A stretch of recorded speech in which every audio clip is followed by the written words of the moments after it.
السلام علیکم ورحمۃ اللہ تعالی وبرکاتہ۔ اولاد نہ ہونا یہ ایک بہت دکھ کی بات ہوتی ہے۔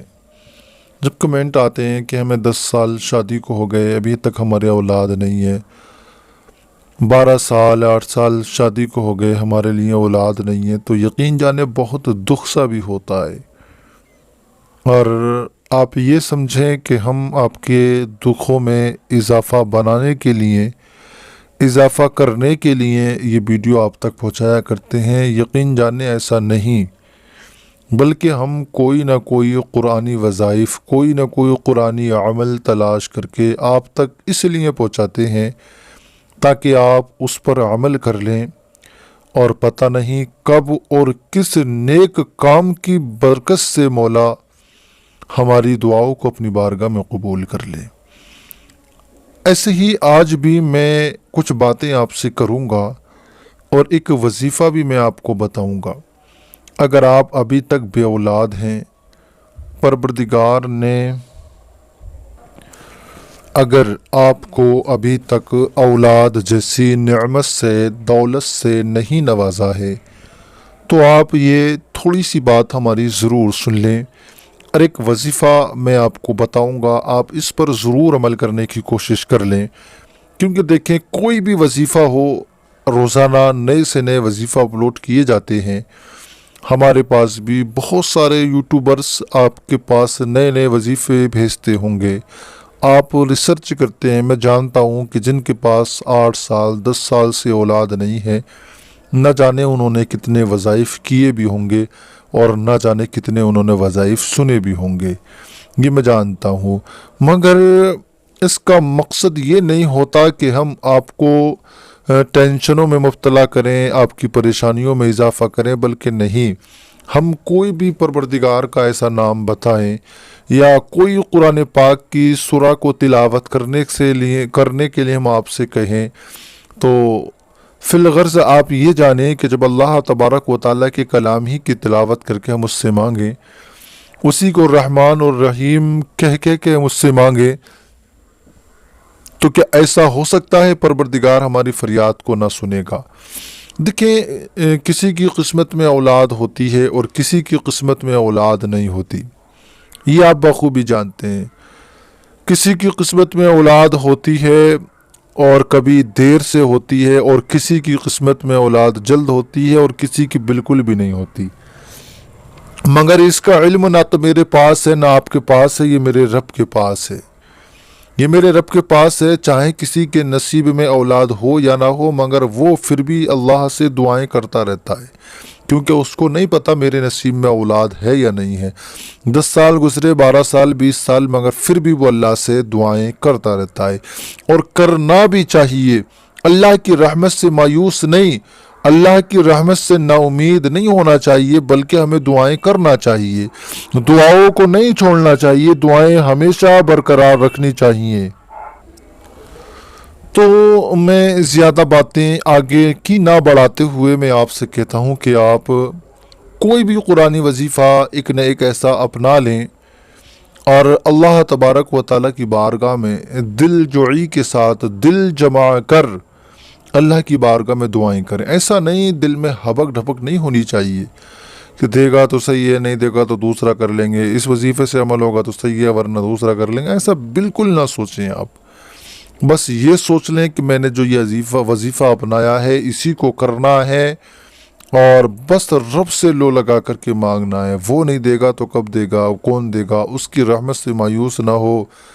حضرت چاہے ابراہیم خلیل اللہ ہو، چاہے حضرت زکریا ہو، آپ ان کی تواریخ اٹھا کر کے دیکھیں، 80 سال 120 سال 90 سال کی عمروں میں جنہیں پروردگار نے اولاد جیسی دولت سے نوازا ہو، اما 120 سال کی عمر میں کوئی اپنی چارپائی سے اپنے آپ کھڑا ہو جائے، تو یہی بہت بڑے کمال کی بات ہوتی ہے۔ ایسے نا امید والے وقت میں اللہ نے جب اولاد دے کر لوگوں کو یہ بتایا کہ دیکھو، میری رحمت سے مایوس نہ ہونا، میری رحمت کی طرف سے منہ نہ موڑنا، جہاں تم سوچ بھی نہیں سکتے میں وہ کام کرتا ہوں۔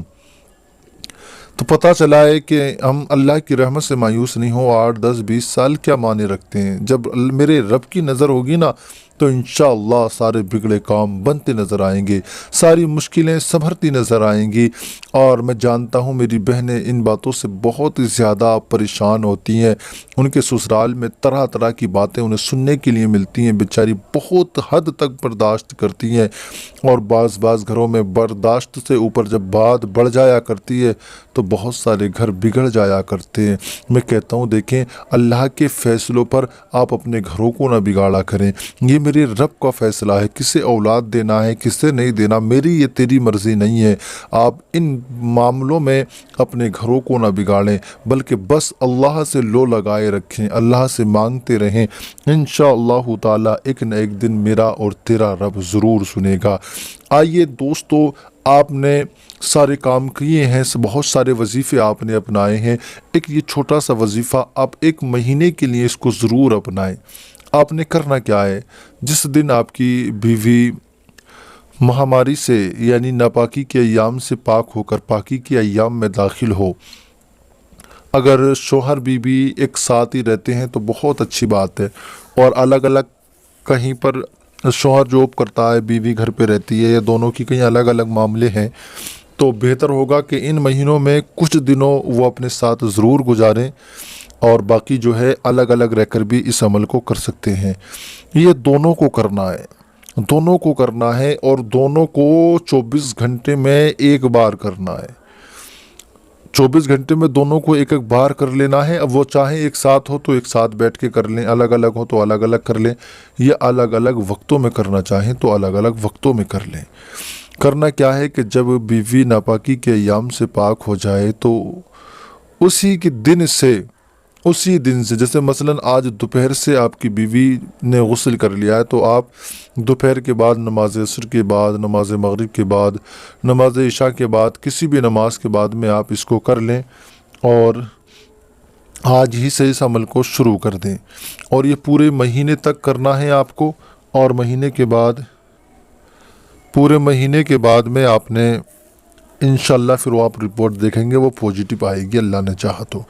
आपने करना क्या है, मैं दोनों के लिए बता रहा हूँ। दोनों को अव्वल आखिर एक एक मरतबा दुरूद इब्राहीमी पढ़ लेना है। दुरूद इब्राहीमी वो दुरूद है जो नमाज में पढ़ी जाती है। अल्लाहुम्मा सल्ली अला मुहम्मद व अला आलि मुहम्मद कमा सल्लैता अला इब्राहीम व अला आलि इब्राहीम इन्नका हमीदुम मजीद। अल्लाहुम्मा बारिक अला मुहम्मद व अला आलि मुहम्मद कमा बारकता अला इब्राहीम व अला आलि इब्राहीम इन्नका हमीदुम मजीद। ये है जो नमाज में हुआ करती है। आपने एक बार ये पढ़ ली, उसके बाद में आपने पढ़ना है अल्लाहु मुअती, यानी इसको पढ़ना है। फिर अल्लाहु कादिरु, अल्लाहु शाफिउ। इसको जो है आपने 3 तस्बीह पढ़नी है रोज़ाना इनकी। मतलब आपने तस्बीह ले ली, एक दाना ले लिया, एक दाने पर पढ़ा आपने अल्लाहु मोतियो, दूसरे पर पढ़ा अल्लाह नहीं, उसी दाने पर पढ़ा अल्लाहु कादिरु, और उसी पर पढ़ा अल्लाहु शाफिउ। ये तीनों नाम एक एक मरतबा एक तस्बीह पर हो गए। यानी उसके बाद में फिर अल्लाहु मोतियो, अल्लाहु कादिरु, अल्लाहु शाफिउ, ये एक एक नाम हो गए। इस तरीक़े से आपको 3 तस्बीह पढ़ लेना है। इन तीनों नामों की एक एक तस्बीह आपने 3 तस्बीह पढ़ लेंगे, 300 मरतबा हो जाएगा। और उसके बाद में फिर एक मरतबा दुरूद इब्राहीमी पढ़ लें। उसके बाद अपने रब से दुआ करें, मेरा रब मोती भी है, मेरा रब कादिर भी है, मेरा रब शाफ़ी भी है। वो इंशाअल्लाह ताला हमारी फ़रियाद ज़रूर सुनेगा। और इन नामों का वसीला देकर अपने रब की बारगाह में अरीज़ा पेश करें, दुआएं करें, औरों के लिए भी अपने लिए भी। इंशाअल्लाह अल्लाह तबारक व तआला ने इसकी बरकत से आपको देखना नेक और स्वाले औलाद होगी। मैं भी दुआ करता हूँ मौला जो हमारी वीडियो देख रहे हैं, वजीफ़े कर रहे हैं, मेरे मौला अगर वो बे औलाद है तो उनको नेक स्वाले औलाद अता फरमा। किसी परेशानी में मुब्तला है तो परेशानी से रिहाई अता फरमा। और अगर किसी बीमारी में मुब्तला है तो बीमारी से शिफा अता फरमा। और पाक परवरदिगार आलम जो और भी बे औलाद है परवरदिगार तो सबको नेक स्वाले औलाद से माला माल फरमा। चलते हैं दोस्तों, हम आपके लिए लाएंगे कोई और नया वीडियो तलाश करके। तब तक के लिए खुदा हाफिज़।